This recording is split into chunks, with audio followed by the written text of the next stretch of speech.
बताया महाराष्ट्र का। वो कहने लगा जी एक सांगली शहर है महाराष्ट्र में, सांगली, और वहां कोई आपकी भक्त ज्ञान गंगा बांटे थे, और हम वो मेला लगा हुआ था हमारे धार्मिक, और मैं तो भगवान शंकर का पुजारी, उसके अतिरिक्त मैं किसी ने मानू नहीं था।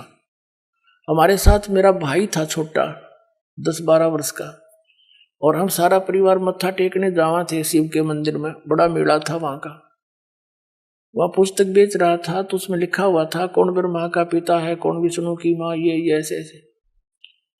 वो छोटा भाई जाकर हमसे पिता नहीं कैसे पहले वो लेने चला था, मैंने मना कर दिया कि ना ये तो बकवास लिख रखी है ना।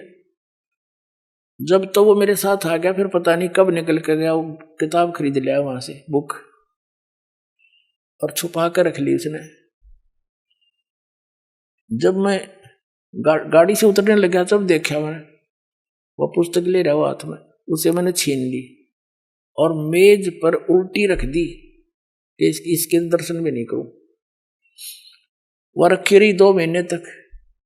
एक बार मेरा कुछ ऐसी टेंशन बनी, कुछ ऐसे सर्कमस्टांस बन गए, मेरा सिर पाटन हो गया, घनी टेंशन हो रही किसी बात की, और मैं बाहर बैठ गया चेयर लेके। थोड़ी देर में ध्यान आया, पुस्तक दिखी वो रखी रखाई। मैंने सोचा इसने देखता क्या है, मैं लगा उस पुस्तक को पढ़ने। वो मेरी तो टेंशन मतलब याद भी कोई ना कचकित गई, और 3 दिन कंटिन्यूस पढ़ी। अरे सह परिवार लेकर आ गया परमात्मा का बच्चा, सारे परिवार को।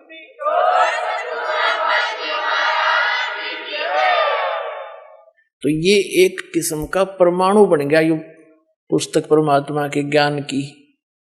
अब वो उससे फिर रिश्तेदार में जाती है, वहां से ले गया सैकड़ों पुस्तक, सबको दूंगा एक एक, और प्यार से पढ़ाऊंगा, अपने कसम खाऊंगा, बताऊंगा सच्चाई क्या है, मेरे जैसे भ्रमित है सारे।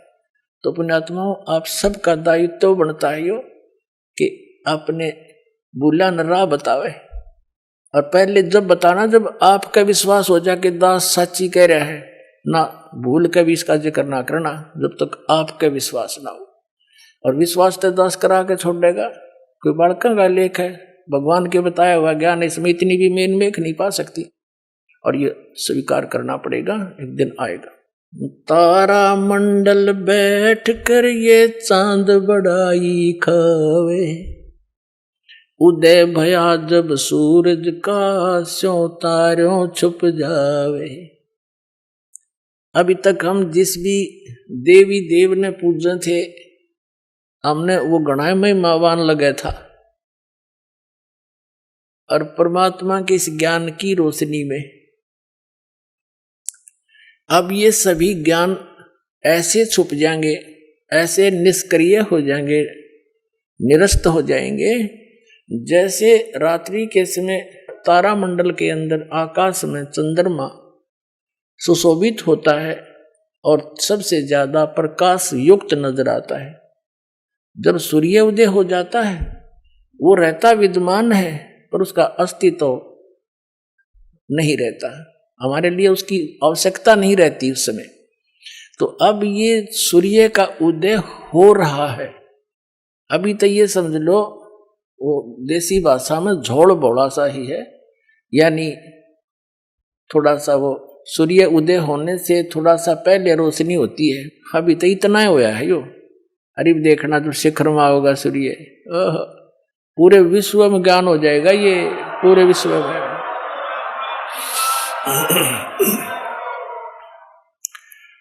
तो परमात्मा क्या बताना चाहते हैं कि आप यहाँ के वासी नहीं हो, आप सतलोक में रहा करते, वहां सारे सुख थे, और अपने पैर पर आपको आड़ा मार लिया। ये दास एक जूनियर इंजीनियर था इसमें, कंस्ट्रक्शन सिविल के अंदर, हरियाणा में इरिगेशन डिपार्टमेंट। तो वहां पर एक बहन अपने 2 बच्चों को लेकर मजदूरी करने आई हुई, और वह लड़की मजदूरों की जैसी नहीं लगे थी। फिर भी कोई इतना विशेष ध्यान नहीं किया, कोई बात नहीं, पता नहीं परमात्मा किस घर में कैसा बालक हो जाए। फिर वो रो रही थी रोने लगी कुछ देर बाद। दूसरे तीसरे दिन जब हम दोबारा गए, उससे पूछ बैठा, बहन क्या बात है, क्यों रो रही हो? वहीं पर और कई मजदूर बैठे थे, बेलदार वगैरह, उनकी पत्नियां थी, वह बहुत बुरी तरह रो ही रही थी। उसने थोड़ी सी देर बाद से फिर बताई साची कि मैं ऐसे ऐसे एक बहुत बड़े घर की बेटी थी, सेठ है मेरा पिताजी, बहुत बड़ा पैसे वाला, और मुझे सारी सुविधा थी, और जो मेरा पति है ये हमारे यहाँ नौकर रहा करता, और मैं इसके जाल में फंस गई। मैं इतनी प्रभावित होगी, मेरे माता पिता मेरे आगे रो भी दिए, उन्होंने मेरे पैर भी पकड़ लिए, बेटी कुछ भविष्य देख ले तू अपना, तू कहाँ जा रही है, रोटी टाइम पे मिले नेगी, क्या हाल होगा तेरा, लेकिन फिर हम तेरे को घर नहीं बढ़न देंगे, या तू पक्की सोच लिए। मैंने एक नहीं मानी, और इस मेरे पति की बातों में इतनी फंस गई, हम वहां से घर से भाग आई। अब ये जो मैं पैसा लेकर आई थी, 1-2-4 लाख रुपए, वो खर्च खरीदी है, सारा शराब पीता है। अब मैं मजदूरी करती हूँ और वो मेरे पैसों से शराब पीता है, और बोल लूँ तो मैंने रोज कूटे। अब कोई मेरा वाली वारस रहा नहीं कि तो मैं दुख रोज दूं जाके, मैंने अपने पैर पे आपको आड़ा मार रखे। तो पुण्यात्माओं, आज आपकी वो दशा है, आप उस समर्थ ने छोड़ के इस कंगाल के साथ आ गए, और यहाँ हर एक चीज का टोटा, समय पर टूक नहीं, वर्षा हो जा, 2 दाने हो जा, ना भूखे मर जा, अकाल गिर जा। उस समर्थ को, उस स्थान को छोड़कर आप यहाँ भिखारी बन गए, और वहां सदा व्रत था, यहाँ टाइम पर टूक नहीं मिल रहा। 90% व्यक्ति दुखी है, यहाँ 90% हैंड टू माउथ है,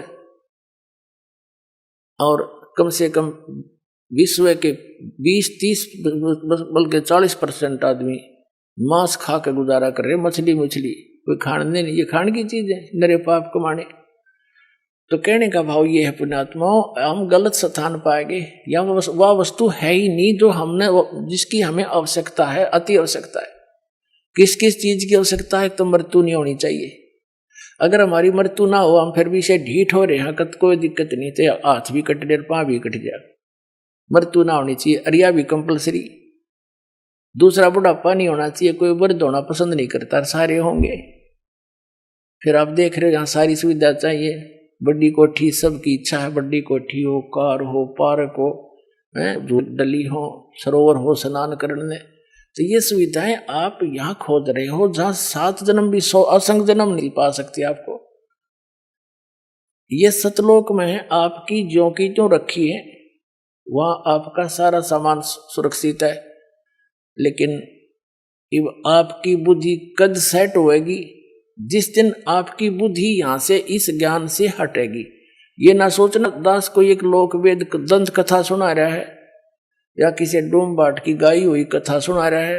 ये तो वो वचन सुना रहा है जो परमात्मा ने स्वयं अपने घर का भेद दिया आकर के, और जिन महापुरुषों को साथ ले गए फिर वापस छोड़ा। उन्होंने इसलिए छोड़ा था कि ये मेरे गवाह बन जाए, फिर बाद में मेरे बच्चों को गवाही दे जाए कि सचमुच कबीर इज गॉड, कबीर परमात्मा है, और सतलोक में ये सारे सुख हैं।